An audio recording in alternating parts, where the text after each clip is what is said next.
amati mbégteeg bànneex di ànd ak yéen ñu tawlu ci 5M TV Sénégal jërë ngeen jëf. ba tey ci xibaar yi de suñu nattangoo taskatu xibaar bi sax nag moom di Pape Alé Niang daal dinay àddu di wax ni mbir mi daal moom xamul lu muy ndurool ndax ki di Ousmane Sonko moom la ñu tabb mu nekk nag maire bu Ziguinchor te moomee bu desee foofee ca Ziguinchor ngir nag daal di koy liggéey na fekk yi sax dañuy wax ni moomee nag dafa daw foofee ca Ziguinchor daal di làqatu ji ñi nga xam ne ñoom ñoo nekk fii itam ci Dakar bu fi desee ñu wax ni moom dañ ko fal rek te moom liggéeyul benn yoon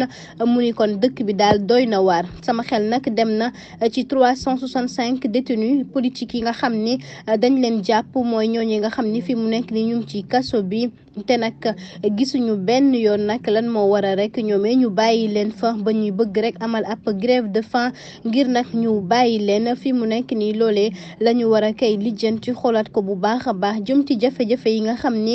xale yooyee ñu ngi koy daal di dund dama leen di ñaanal sax yàlla daal di leen teg loxo jàppale leen.